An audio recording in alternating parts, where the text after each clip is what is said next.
a daddy Mac. Dan's 30 years got our way, trading life and markets every day. Rusty's chained to the mines, digging deep day by day. But when Option Omega releases new features, he's free to come out and play option. Omega, you're trading home, where every move makes you feel less alone.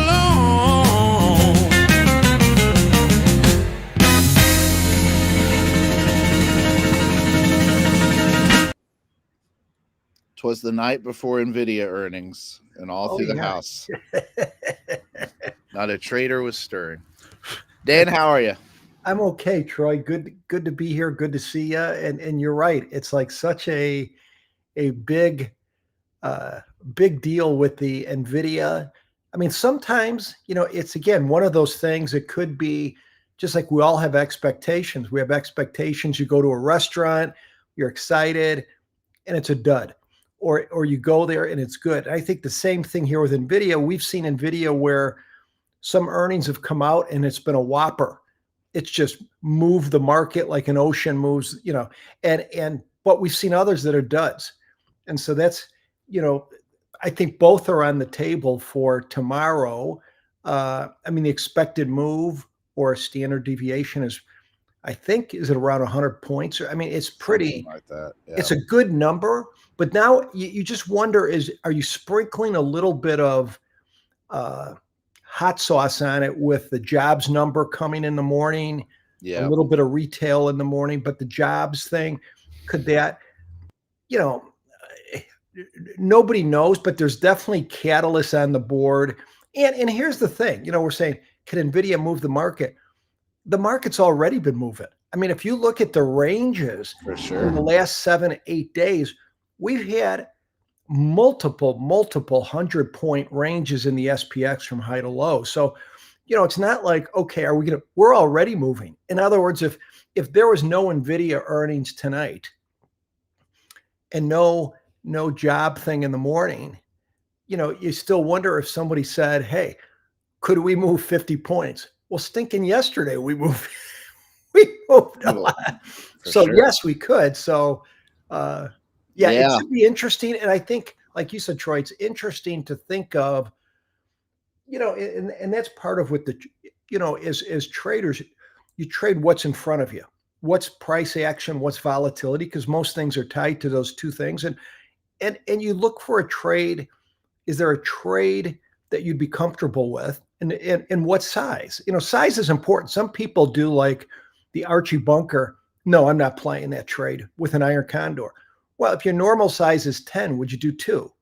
Would you do, size is such an important thing in trading. So I think it's always interesting to, look at graphs. That's why I like the modeling tool, the new modeling tool in Option Omega, because you have your automated trade, but you wonder how many people in the past have had an accurate view of their trade. They've tested it, right? They've done the hard work. They have a good trade, and they may say, well, what do I need? What do I need anything else other than that? And I think you do, because even to make it better or figure out how many times do people say, I'm not sure why this didn't work out. I'm not sure if DCs are dead, or if MEIC or multiple, if that's dead. Well, sometimes looking at the price action volatility, there is an answer, what happened. And that can help you do maybe change some back testing or not change some back testing. So I think having a modeling graph, I'd be lost without it, because to me, Greeks are very important, the graph. And I like, and the nice thing about the new modeling tool, it's easy, right? When I can figure something out in 2, 3, 4 days, you got a winner. we pride ourselves on that. You got a winner. Listen, before we could jump all into that, there's more important things happening in the world. And what I mean, of course, is LeBron James started his season, his record, I believe 23rd season. Yeah. This last night scored 11 points. He said he has the lungs of a baby, not in a good way, meaning like I have no basketball lungs right now. I had a friend. I had to stop by last night and pay a friend, as I always do, to keep my friends. Pay them. I like that to pay my friend. My friend was trying to. He was watching was it Duke? Duke played someone and Tennessee. No, it was like Kansas or someone like that. He's watching the end of it, and he just started talking about LeBron in a negative way. Wow. And like Jordan, that's when I took it personally. So I made him go. I have a gauntlet when people do this. I say, listen, let's watch early Jordan highlights, and then let's watch early LeBron highlights. And he had to admit to himself, he wouldn't admit consciously, but his face betrayed him. All those Jordan highlights that we remember being as insane, you watch 10 minutes of NBA basketball today and you start thinking, man, some of those moves that I thought were superhuman, a lot of guys can do all those things in the NBA. And you're right. They do that in the NBA now. Yes. LeBron highlights are interesting because he's just dunking on everybody all the time. I don't know, Dan, if you've ever watched early, like 2006 LeBron, he's just the fastest guy in the league who just dunks on everybody. I was always, that's one thing with him I was amazed with. He's still pretty fast. But when you look at that big, it's just, that's not fair. Yeah, Jordan, when you look at body type and what he could do, he was a good he was very good, right? But there were guys that look like him. That could play. Athletically, James Worthy. I think of like George Gervin or Tracy McGrady. Yep. Even better. Not better, but guys that could do it. But when you look at LeBron, there's not that many to compare with when you're saying Karl Malone.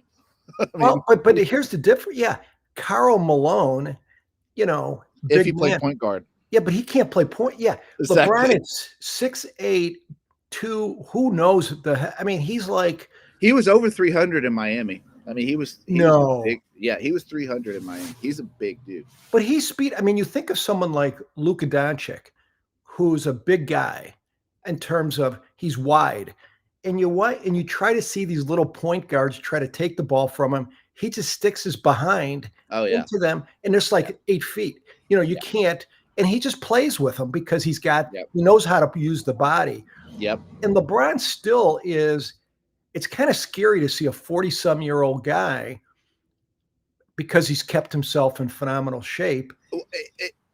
Dan, that's kind of the thing with me with why I love LeBron is he started when I was like, I think 20. Wow. Okay. Yeah. He's been playing NBA basketball since I was 20. Yeah. And he, I know what I feel like now. Oh yeah. 20 years later. I can't imagine the amount of mileage his body has had on a basketball court. Well, and he's really, when you think about it, a lot of players, Dennis Rodman, if you look at, I was looking at a podcast the other day and someone was talking about, his late night antics and everything, but he, it's interesting. He worked out, he was in really good, and he was strong and everything like that. But I think LeBron has kind of walked the walk in terms of for 20 years, he's lived a clean life from it. He's not clubbing so he's getting the rest. He's eating right. Dan, this is what made me so mad with my friend last night is he decided to put some dirt on LeBron. He said, listen, LeBron, there's rumors flying around that LeBron, this is from my friend. I don't believe it. There's rumors flying around that LeBron is involved in the gambling scheme and all that stuff. Right. And so I don't see that either. I don't. Well, that's where it's funny to me because it's like Jordan. If Jordan was playing today, he 100% would be involved in the gambling scheme. He was very, and we know certain Chicago Board Options Exchange traders would play cards with him on a regular basis. He just liked to do it, right? But it wasn't. Yeah. He liked to do it and stuff like that. But yeah, LeBron is, but I think it's encouraging. I mean, you see, even let's forget basketball players. Do you see people in their 40s? You see people out there that can be in good shape, right? Or 50s or 60s or whatever. I don't look for for 40. When I see someone like 60 years old up in my limit that's in good shape, you're like, that's encouraging. It's always it's an encouraging thing to watch. Let me ask you this, Dan. Last thing about gambling. Yeah. The NBA, it had its big gambling moment a couple weeks ago. This is going to sound, and I don't mean it to sound this way, but I was too young, and you would remember it, I think. So I don't mean to say, hey, Grandpappy, tell me about the days. But when when all that stuff came out with Pete Rose, what was the conversation like culturally at the time? All I remember is, I think, again, very respected baseball player, right? For what he did, it's almost like when you think of, when I'm in Greenville, I think of like shoeless Joe Jackson. Everybody's heard of him in that White Sox. Yep. I saw a documentary on that. Here was even Ty Cobb, one of the best of all time, said shoeless Joe was like as good as they come, right? Top of the line. Now it's different. I think Rose versus him. In the White Sox scandal, where they were literally going to win the World Series, and then they blew, and then all these guys started going. It's because the documentary painted the Comiskey Park where the Sox play. These guys were starving. These guys weren't. There wasn't player empowerment, or they were making very little. You're in a rough time in the economics. They weren't making much. They just wanted to make a little bit more money. It's not. But with Pete Rose, they were making enough money and stuff. I think it was just a gambling problem. But I think what's weird with gambling, is wrong, I guess. Especially if you're playing and betting on games. But I think with him, and you wanted to feel good for Pete Rose, it was like, if I understand this correctly, well, he didn't ever bet against himself or his team. Himself, right. And there's something for a guy to look at that and say, hey, it's okay to, he's basically saying what we all say in the playground, right? I'm going to beat you. I'm going to bet on myself. Yeah. Like that somehow is okay, right? Yep. You just don't bet against yourself. And that's where like Terry Rozier and those guys are like, it's kind of with the whole injury thing, because, if you have information, LeBron isn't going to play, right? Or Michael Jordan isn't going to play. That will significantly change the game, right? 100%. Especially with basketball, there's only 5 guys. So, yeah, I don't know. What's your thoughts, Troy, on the Pete, that type of thing? Didn't he get pardoned or something? Or I think it's yeah. I don't know if they got pardoned or not. I think it's hypocritical that I'm not a big gambler. I mean, one could argue I'm a huge gambler, but that's a different. I don't participate in sports gambling much, but I think it's hypocritical that every freaking network and every freaking sports organization is encouraging betting in real time every game. That's right. And making money from it, and then not expecting players to participate in that. I just think it's because there's so many ways to do it now that don't affect the game. And like I heard an example of a pitcher who got busted. The first play of every game, he would call a ball or something like that. He would just, and he got paid to do that. That doesn't affect the game at all. No. And that it's those ones that are, I feel like if you're making your team lose, I mean, good riddance, get out of here. Yeah. But like ones like that, I mean, we don't, if like, okay, well, all these guys are millionaires. Yeah, but some of them aren't. Some of them are small millionaires compared to 400 million, 500 million. So you get some shady character coming and being like, I'll give you 500,000. You don't have to affect the game at all. Just do this one thing. I agree with you. And Yeah. yeah, just do one thing. And that's an interesting thing because you're saying it doesn't affect the game, but is it wrong? Right. The other thing that comes in mind when you think about, to me, another struggle here, and I don't know what you could do about this or how relevant this is, but when you think about, okay, let's say you're doing pro sport and you can pick it. They can say, yes, do they work out? Do they work hard? But do they have much more free time than any normal working person would ever dream of? Right. I Right. mean, if someone's working, if you're a guy and you're working 9 to 5 or 9 to 6, and you have travel coming home or whatever, you come home, you eat dinner, say hello to the kids or what, I mean, there's not a lot of time for you to plot and think about what am I going to do with my free time?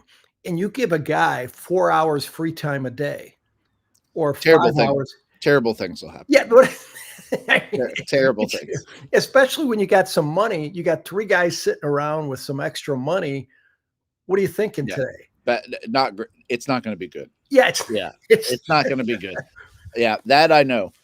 Well, listen, speaking of, Tom has a good point. If they were playing today, they'd be gambling with 0 DTE, and that we do. That's okay. that we are. So we are the Pete Roses, the modern day Pete Roses. Yeah. Dan, let me ask you this. Matt's away, and when Matt's away, the mouse will play a little bit. I wanna ask you a question about it. I told him pre-show, I want to ask Dan a question as if I'm new, but also I actually genuinely want to ask him a question. So here's the thing. We're supposed to have Nvidia tonight. So for those joining us late, Nvidia's earnings are after hours. Nvidia is the market. Like at this point, Nvidia has a huge stake, and at different points, Apple's been the market. Different things have been the market. Right now, Nvidia is the market. Yeah. Huge market cap. And so this is a tricky earnings because everyone expects movement, but they also have dropped quite a bit in the last 2 weeks going into the earnings, as has the market. Tomorrow morning, I think, is it tomorrow or Friday we're getting jobs reports? I can't remember. Tomorrow, I think. Okay. So the market's going to move. So Dan, I wanted to think through a couple minutes. If I was a trader and I came to you and I said, Dan, this money is burning a hole in my pocket. Yeah. I have to put a trade on. Buy close today. Yeah. You no doubt would be like, wait till tomorrow, because that'd be the wise thing to do. And be like, no, got to spend it. It's like Brewster's Millions. Yeah. I got 24 hours. I got to spend this money. Yeah. I want to look through real quick, if it's okay, what some options would be for that. Yeah. And first off, Dan, I know the question's silly, but is there a neutral? Well, let's start with neutral last. Let's be neutral last. Yeah. First off, let's talk about, if I was a bear going into today, and I think Nvidia is going to be terrible, jobs reports are going to be terrible, everything's going wrong, I'm a real Troy type. Yeah. What would I do? Well, first of all, and that's okay, right? I mean, the first thing is it's okay to have an opinion, right? Yeah. But the first word I would say, just to categorize going into this discussion, one dramatically key word, right? Size. That's it, right? Because when we're talking about, in a way, spec, right? We're saying Nvidia could affect the market. We're going to move a spec trade. It's all good and it's all fun as long as the size relative to what, your normal trade. If you're normally doing your key trade in range bound or whatever is $4,000 and you're doing a $500 spec trade, all is well. But if you're doing too big, then it changes everything. So I think with Nvidia, you could start out, okay, and it's coming earnings. So now you've thrown another layer of volatility's high. Yep. And, you don't want to get hurt by volatility necessarily, but something like a vertical debit spread, you can start out there. So if we're at, I'm not sure what the expected move here, Troy. Let me, does anybody know, maybe in the chat, what the expected move for Google earnings or for what is this, Nvidia? But I can look here real quick. Chat, join in if you want. I think it's $13. 13. Yeah. So so one thing you go, okay, in the world of earnings, okay, let's say it's plus or minus $13. You can start out. Do you think it's going to move more or less than 13? If you think it's going to move less, right, then you can start in with some type of butterfly, calendar, iron condor, range bound thing, right? Because you're looking, I think it's going to move less than expected. But if you're looking for a shooting bear, as you said, if you're going for a move down, maybe you do a spec trade, place your short strike maybe at 13. Let's just say, first of all, you get your, which way, right? You could say, like you mentioned, Nvidia's been down a bit, right? It's been up a lot over a year or two, but lately it's been down a bit, right? So if you're on the bullish camp, you do a cheap vertical, maybe place your short at, what would you say, Troy? 195, 200. Yeah. Let's start with 195. Yeah, 195, and then and Dan, I'm presuming 2 days out. I'm presuming this. Yes, because I don't think they have. Yeah, that's all they have is the Friday expiration. Till next Friday, yeah. Yeah, and then what if you buy the, for, let's just keep it cheap, buy the 192s. So there you have what's the cost of that? When you think about it, for a small account, $60. Now it doesn't turn into a disaster, right? Yep. $60. But the thing is, you've got some delta, but you got a chance here, right? If we're near the short strike or higher, you got a chance to make, 100, 200%, right? On this thing. So it's a cheap shot. Now, if you said, okay, Dan, I'm willing to lose $200, right? I'm willing to lose 200. You could do three, right? You could do three contracts depending, but that's a starting point, right, Troy? That's a starting point, or and that's a vertical. So you have a little bit of long delta there. I think the delta on 3 would be 15 deltas long, and that's great, right? That's an idea.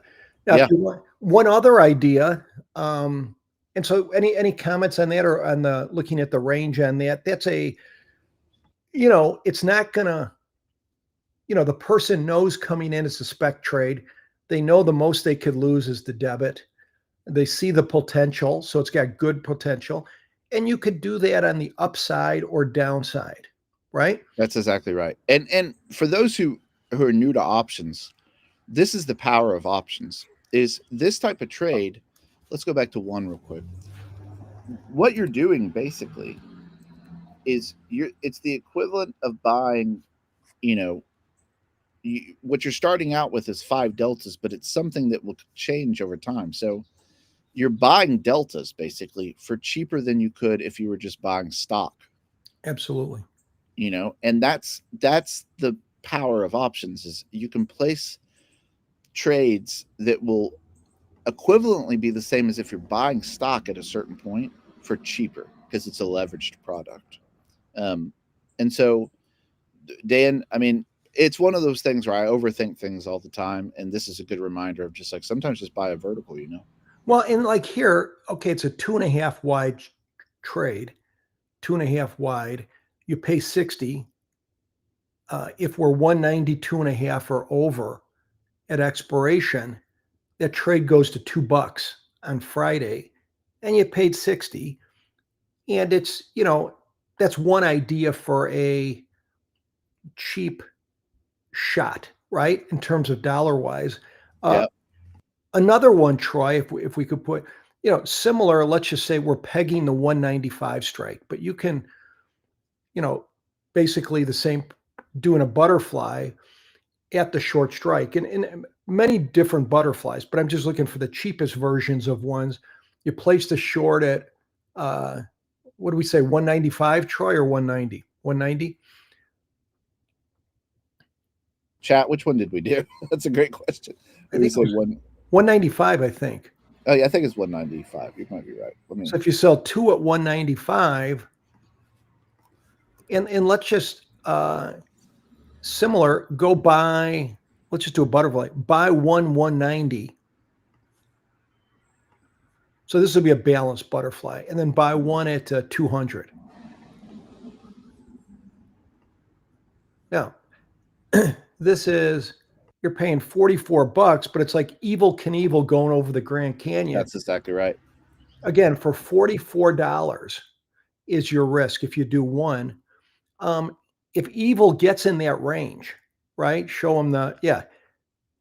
If you know, the landing, and I kind of look at that green areas of the landing strip. If the plane lands, especially on Friday, in that area, I mean, you can, you know, from a yield wise, can do some damage yield wise. You can do some damage, but it's the pickle about the vertical spread. What's nice is your long deltas, you're starting out long deltas, you're going to make something as it goes up, right? You're going to get something. Here, it's a little more finicky, meaning if you go back to the beginning, Troy, the first, bring the date back to the beginning. I mean, I just meant on the graph today. Yeah. What's the deltas? Your deltas are 2, right? Yeah. Yeah, negligible. 2, yeah, negligible deltas. So this is more the real home run is if we can be in the landing strip of the airport there between the, you know, in that green area as you get into Friday, then this is going to be, see, here's the thing. This will be a better yield than the vertical spread, but this can be, you know, it's really for towards the end, right? Yep. And that's why it's very cheap, but it's for the end. And then anything else you want to add on the graph here? And the other thing here is you can, because obviously the green is showing on Friday, all the volatility will be out of it. So the graph will look like. Oh yeah, by Friday. I mean, yeah, that graph is accurate. The expiration graph, but you know, it's like being in a Irish. I remember going Irish saloon and playing darts. You know, you gotta be. There's some accuracy there, right? Yeah, yeah. So this would be a directional butterfly, and then, but the other way could be, you know, we can give one last one, Troy, if it's okay. If we go back, yeah. You know, vertical's fine. Diagonal, you could do some type of a broken wing, right? Like how would you set up, like, Troy, maybe a broken wing? I know you like those sometimes. If you, well, for me, I think that the problem I would have with so there's 2 different types of broken wing. Obviously, you could do something where it's like cheaper, but you have more risk to the upside. Yeah, I wouldn't do that because we're so depressed in this stock right now compared to what we've been on. That if it's good, really good news, let's say they did make $1 trillion, you know, the thing's going to pop quite a bit. So if you're going to do a broken wing, I like big fat, like Dan does, real big fat numbers that are just kind of sticking points. And so I look at this and I think, well, if we really were going to pop, I think, you know, 200 would be kind of where we're going.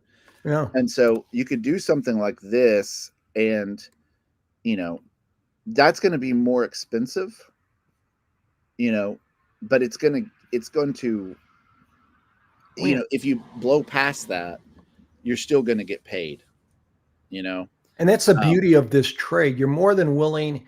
Now this costs, you know, your margin. This is more expensive. This is a more expensive trade for sure. Yeah. I mean, it's not I mean, it's $165. Am I right? The max loss. So that would be your margin on this. But that's what, if you pick the right direction, at least you're going to get paid, right? It's not like a balanced butterfly that if you go too far past it, right? Yeah. To be right with the direction but not get paid is bad. Here, it guarantees you.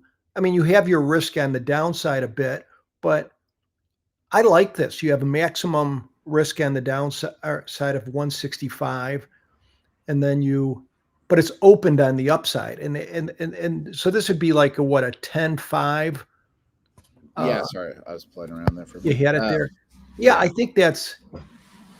Yeah, you could also get cheaper, and but it would require more movement, and that's just what I meant for the risk. Like, you don't want to play that game, with risk, because let's say we do blow through it, or maybe you do want to play that game with risk, but it's not something that I would necessarily want to play with Nvidia at this point. Right. And try make it even for a small, again, sticking with the theme of a small account. What if you did the 195, 200, 202? Kind of a mini version of what you suggest. I mean, same thing, right? Yeah, exactly. That's right. That's even better. Here somebody's risking, and that's, I think it's a great, here someone's risking $57, right? No, that's participate great. And learn with Nvidia, Nvidia. Yeah, I mean, I think that's great. Like, those type of structures are perfect for earnings in my mind. Take cheap shots. Right. That's the cheap. Yeah. Now the other, just to include maybe another different type of thought. Yeah. With earning. Now, I agree. The cheap shots are the best, but let's go back to the drawing board and do one last one and I'll call this maybe, can we seek to get close to 2 times the expected move and do an iron condor? So let's say we look at do a 10 delta iron condor, let's say 5 wide, keep it small.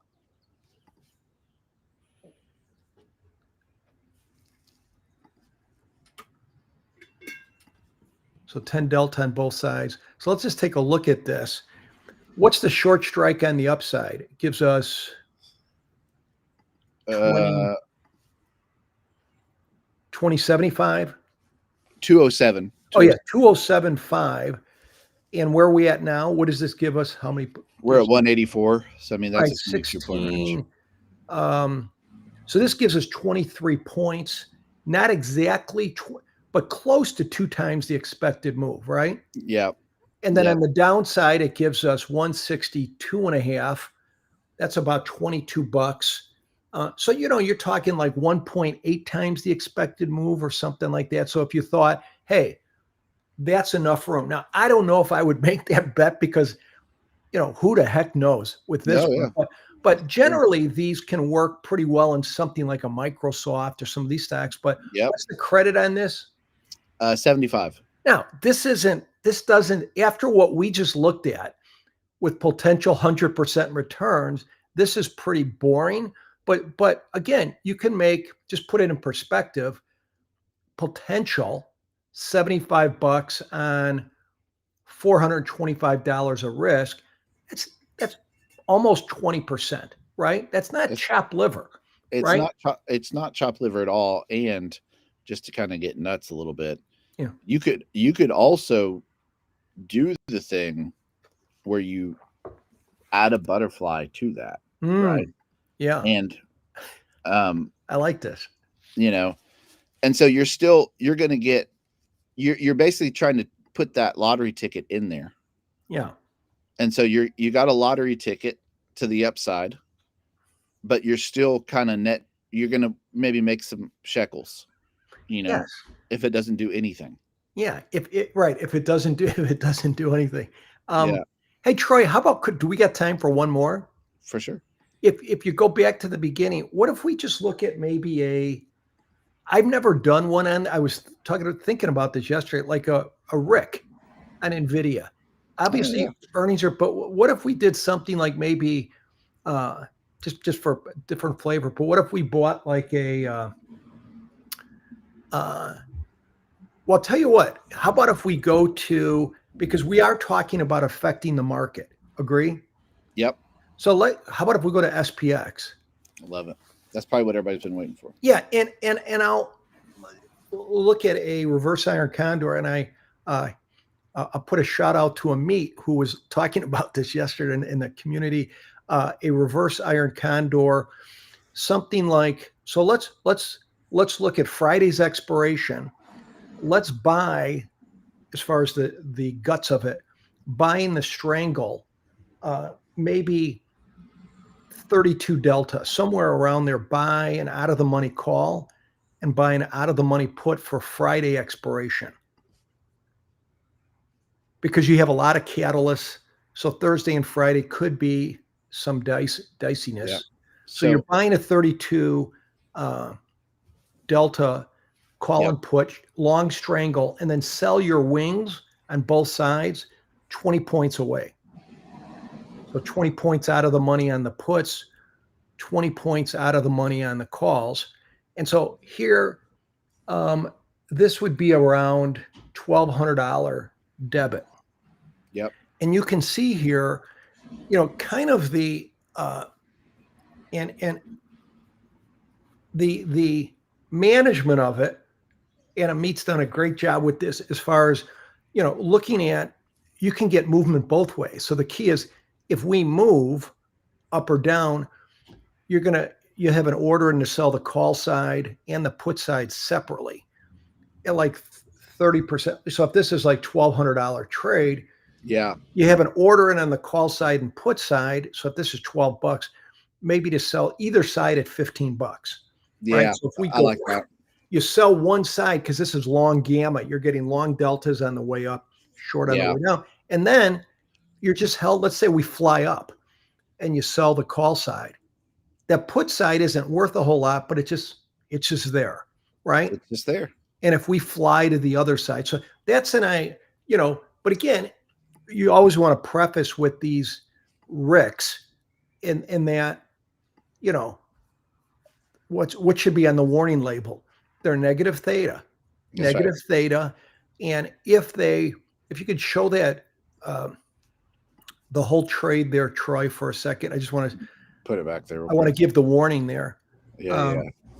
I want to talk about a concept called the sea of death. Well, if you look at this and say, as Troy goes to let's go Friday morning let's stop at about 11 o'clock in the morning on Friday. And so the management of this, do we want it to go into the wings? And can you make a really good yield? Yes. But if this is by, Friday or, 10 in the morning, and we're kind of in the middle of the graph of the sea of death, you can't hold this. At some point you got to cry uncle when you're down 30, 40%. So you're looking on this trade, which is spec trade, you're looking to make maybe 30, 40%. Yeah. But you got to be willing to, if we're in the sea of death, I'm not worried about the sea of death in the middle of the graph until Friday, right? That's right. That's right. But when it comes, those happen occasionally. These work really well. I mean, RICs work well. Yeah. But, you can get stung, wouldn't you, Troy? What's your thoughts, or what's your as you think about a trade like a reverse iron condor in the negative, in the obviously it's like the wide world of sports, the thrill of victory and the agony of defeat. The thrill of victory is we get the move. But the thing like this is, the other thing is, if the move happens today, right? Unless it's a huge move, you'd feel better if the move happened like late Thursday or even Friday, right? But if it happened today, you can make money, but not as much as you would make with a little duration. What's your thoughts when you think of the RIC type? And there's many ways to do it. Yeah. For that one, what I would do if I was going to do that, there's two different ways I'd play it.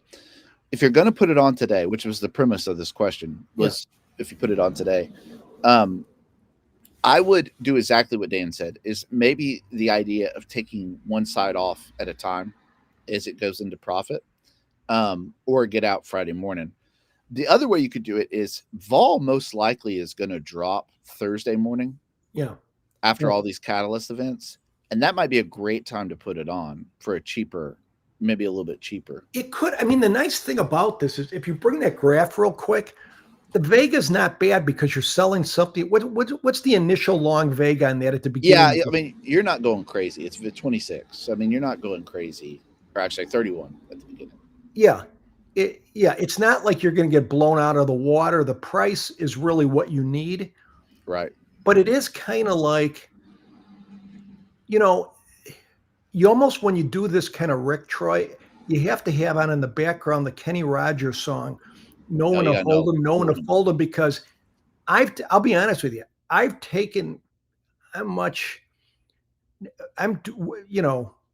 too nervous Nelly on some of these spec trades. I need a little bit more of Troy's kind of Kenny Rogers.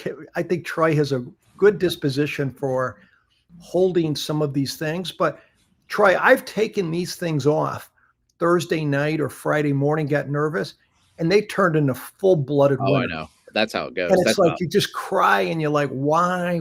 But you just have to have a plan, like getting into that sea of death too late Friday. It just, these can bite you, but I mean, they're generally pretty good. And they're pretty good because you don't need, generally with these trades, if the expected move is 100, you may only need a 60-point move. So you don't need like an unreasonable amount of room for this to move. So just something to think about. And, people can paper. The nice thing with the modeling tool, folks, you can, if you like any of these ideas we came up with today, paper trade it. You can save it in the modeling, right? They can save it, look at it tomorrow and you know what? There'll be another month. In January, you know what's going to happen? Nvidia is going to have earnings again, and you can try something else. But at least if you don't have a paper trade or a live trade on, it's not going to get in your bloodstream. Wouldn't you agree? That's right. I mean, even put $60 down or something. I mean, 100%. Yeah, absolutely. Well, Dan, that was informative for me, and I've got to go look at some Nvidia charts now for that. But listen, you guys be safe out there. It'll be a fun day tomorrow morning.